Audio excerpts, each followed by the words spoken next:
Well, I've just been removing the front wings, so hopefully I can help you with a bit of how-to on how to do it. I'd say it's a 3 out of 5 difficulty. It wasn't that hard, but it's quite involved in the amount of stuff that you've got to take off. So, first of all, your front bumper, there's 1, 2, 3, 4 bolts at the bottom, all 10mm. Then you've got all the bumper clips, which sit in here on this rail. So you've got to take those off. To get those off, you've got to take the headlights off. But again, everything's 10mm.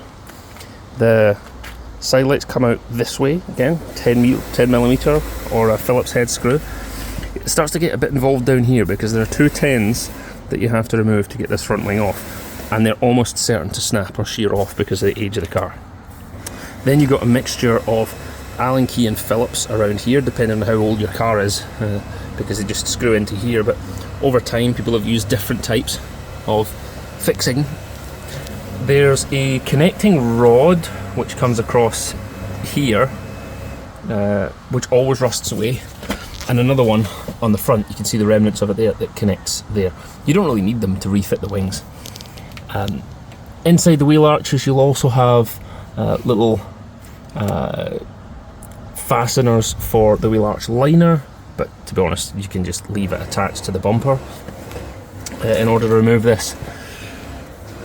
For the wings, in terms of screws, you've got 2 bolts on the bottom here, 10mm, 2 on the front, 10mm, 1, 2, 3, 4 along the top, 10mm, and the secret one is inside the door here at the top. And guess what? It's 10mm.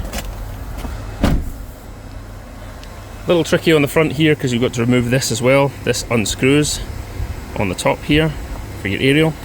Let's tighten that back up. Then the rubber pops off.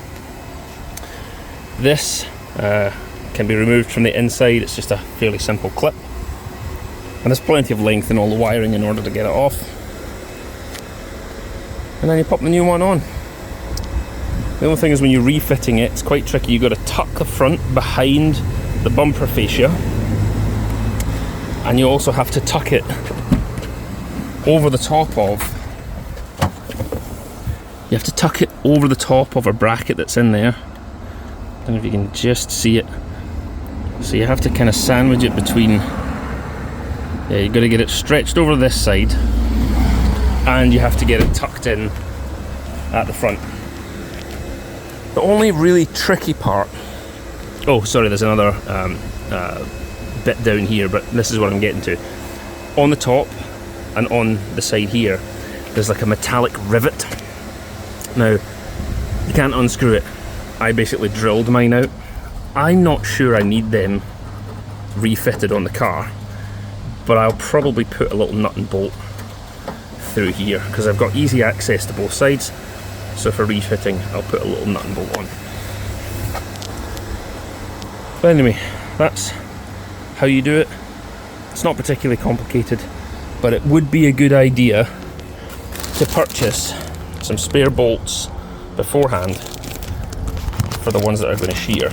In my case, I bought 90119-06779. These are a little bit longer, but having a supply of them on hand will make your life easier. So, this is a very short video. Any questions or comments, drop them in below and I'll help if I can.